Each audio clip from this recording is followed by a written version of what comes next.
नमस्कार साथियों। नई शिक्षा नीति में निपुण भारत मिशन आया है।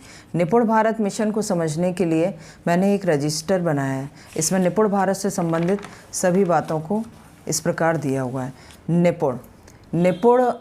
निपुण एक मिशन है, NIPUN। इसका हिंदी में इसके एक लक्ष्य निर्धारित किया है। इसकी आगे के फुल फॉर्म और अन्य जानकारी हम इसी में आगे देखेंगे। सबसे पहले इसके लक्ष्य को समझने की कोशिश करते हैं। इसका लक्ष्य क्या है? निपुण भारत मिशन के तहत दीर्घकालिक लक्ष्यों को प्राप्त करने की योजना है, जिसमें समझ के साथ पढ़ना, लिखना, बुनियादी गणितीय संक्रिया व जीवन के बुनियादी कौशल को हासिल करना शामिल है। इससे ये समझ में आता है कि निपुण भारत मिशन को एक लक्ष्य, कुछ निर्धारित लक्ष्य बच्चों के लिए निर्धारित कर दिए गए हैं, जिसमें उन बच्चों में क्या क्या कौन कौन से क्लास आ जाते हैं, इस बात को हमें ध्यान रखना पड़ेगा। कक्षा 6 साल से कम उम्र के बच्चे जो हैं वो बाल वाटिका में आते हैं। 6 साल से ऊपर के बच्चे कक्षा 1 में शामिल हो जाते हैं।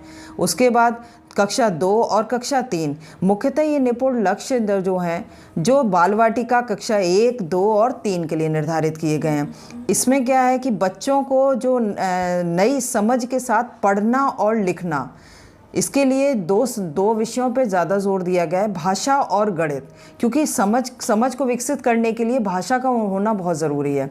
इसी के साथ और बुनियादी गणितीय संक्रिया व जीवन के बुनियादी कौशल को हासिल करने के लिए तो भाषा और गणित के लक्ष्यों को शामिल किया गया है इसमें। तो इस प्रकार इसके लक्ष्यों को समझ में आ गया। इसके बाद ये निपुण लक्ष्य कब से को शुरुआत की गई है? 5 जुलाई 2021 से। निपुण का फुल फॉर्म क्या है? National initiative for proficiency in reading with understanding and numeracy.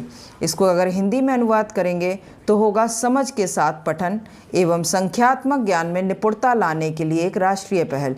ये एक राष्ट्रीय पहल है। इसमें हमें जो बच्चों को समझ के साथ पठन लाना है और संख्यात्मक ज्ञान में निपुणता लानी है। मेन उद्देश्य यही दो हैं, समझ के साथ पठन और संख्यात्मक ज्ञान में निपुणता। ये है निपुण भारत मिशन 2025 और 26 तक हमें प्राप्त करना है। इसका लक्ष्य निर्धारित किया गया है ये 25 और 26 तक। इसमें इसके अंतर्गत जिन बातों का हमें मुख्यतः ध्यान रखना है वो इस प्रकार हैं।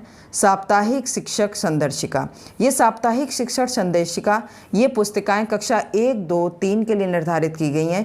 ये बेसिकली भाषा और गणित की अलग अलग दी गई हैं। उसके अलावा कार्य पुस्तिका को भी दिया गया है। हर कक्षा का अलग अलग विषय की कार्य पुस्तिका, यानी हर कक्षा में कक्षा 1 में भाषा और गणित की, फिर कक्षा 2 में भी भाषा और गणित की कार्य पुस्तिका जिस पे काम कराया जाएगा। शिक्षक संदर्शिका में शिक्षण योजनाएं दी हुई हैं। इसी संदर्शिका में गतिविधि दी हुई है और भी कई अन्य जानकारियां हैं। ट्रैकर हैं जिसके संग हम बच्चों का आकलन कर सकते हैं। आकलन करने के लिए कार्य पुस्तिकाओं का प्रयोग करेंगे। ये सभी जानकारी मैं अपने आने वाले वीडियो में दूंगी। इसके साथ ही ये सभी जो संदर्शिकाएं और कार्य पुस्तिकाएं हैं ये सन 2022 और 23 में सभी विद्यालयों में प्राप्त हो चुकी हैं। अब निपुण भारत मिशन की कार्य योजना कितने सप्ताह की है? तो हम ये देखते हैं ये कार्य योजना 22 सप्ताह की है। जैसे जो रेडीनेस का प्रोग्राम चलता है कक्षा 1 के लिए, वो जिस प्रकार 12 सप्ताह का होता है, इसी तरीके से निपुण का प्रोग्राम 22 सप्ताह का है। इसी के साथ हम आगे बढ़ते हैं नेक्स्ट पेज पे हमने निपुण भारत लक्ष्य की जानकारी दी गई है। इसमें सबसे पहले हम देखेंगे निपुण भारत लक्ष्य में 2 विषयों पे, जैसा कि मैंने पहले बताया कि भाषा और गणित पर जोर दिया गया है। तो भाषा के लिए बाल वाटिका यानी 6 साल से कम उम्र के बच्चे जो आंगनवाड़ी के बच्चे हैं वो इसके अंतर्गत आते हैं। इनके लिए एक निर्धारित सूची में 2 अक्षर वाले 5 शब्दों को सही पढ़ लेते हैं। यानी कोई भी निर्धारित सूची अगर दी गई है उसमें 2-2 अक्षर वाले जो शब्द होते हैं वो बच्चा 5 शब्दों को सही से पढ़ना ज़रूरी है।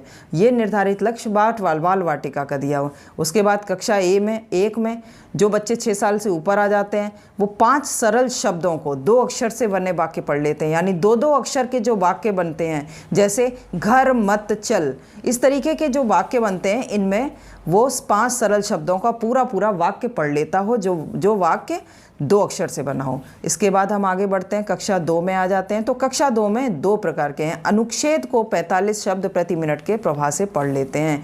यानी कोई भी एक अनुच्छेद दे दिया जाएगा, उसको जो बच्चे को जब हम पढ़ाएंगे वो बच्चा उस अनुच्छेद को 45 शब्द प्रति मिनट के प्रवाह से अगर पढ़ लेता है तो हमारा लक्ष्य पूरा हो जाता है। और उसी अनुच्छेद को पढ़कर उसके निर्धारित जो प्रश्न दिए गए होंगे उनको 75% प्रश्नों को अगर हल कर लेता है, बच्चे का निर्धारित लक्ष्य निपुण का प्राप्त कर लेगा वो। अगर इससे कम कर पाता है तो वो उसको निपुण लक्ष्य प्राप्त नहीं होगा।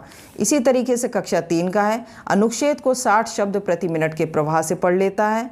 अनुच्छेद को कोई भी बच्चा कक्षा 3 में स्टैंडर्ड बढ़ जाएगा, जिसमें 45 शब्द था 2 में, और इसमें क्या हो गया 60 शब्द का प्रति मिनट के प्रवाह से हो जाएगा। इसमें भी अगर जब अनुच्छेद को पढ़ के प्रश्नों को सही हल करने की जब बारी आएगी, तब उसमें भी बच्चों को जिस प्रकार से कक्षा 2 में 75% प्रश्नों को सही हल किया, उसी तरीके से कक्षा 3 में भी 75% प्रश्नों को सही हल करना सुनिश्चित है। तो इस तरीके से हमने भाषा का पूरा निर्धारित लक्ष्य बता दिया है आपको। इसी तरीके से हम थोड़ा आगे गणित का भी निर्धारित लक्ष्य एक बार देखेंगे।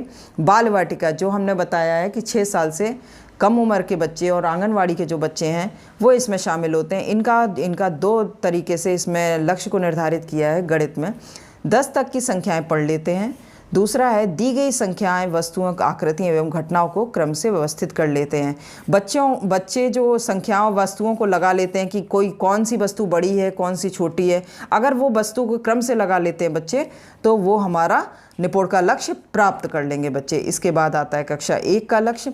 उसमें क्या है, 1 अंकीय जोड़ एवं घटाव के 75% प्रश्नों को सही हल कर लेते हैं। कक्षा 1 के लिए 1 अंकीय जोड़ घटाव का बच्चे को आना अनिवार्य है, जिसके 75% प्रश्नों को हल कर लेते हैं। इसके बाद कक्षा 2 में आते हैं जोड़ योग 99। जोड़ ऐसा जोड़ जिसका योग 99 आए, घटाव 2 अंकीय यानी और 2 अंक का घटाव के 75% प्रश्नों को सही हल कर लेता है।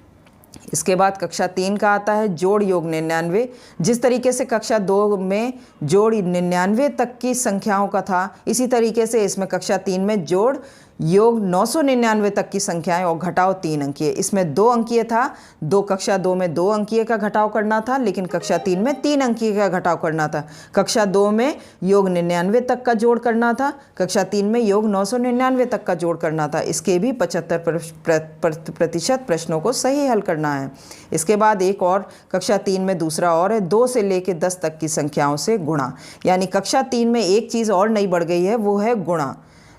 कक्षा 2 में जोड़ और घटाव, कक्षा 3 में जोड़ और घटाव के साथ साथ गुणा का भी बढ़ गया इसमें, लेकिन गुणनफल 100 तक के 75% प्रश्नों को सही हल कर लेते। तो इस प्रकार से मैंने भाषा और गणित में क्या निर्धारित लक्ष्यों को बताया गया है, और इन्हीं लक्ष्यों को कक्षा 1 ये निपुण लक्ष्य कक्षा 1, 2, 3 के 100% छात्र का निपुण लक्ष्य 2025 से 26 तक हासिल करना अनिवार्य है। धन्यवाद दोस्तों। इसके आगे की जानकारी मैं अपने अगले वीडियो में दूंगी।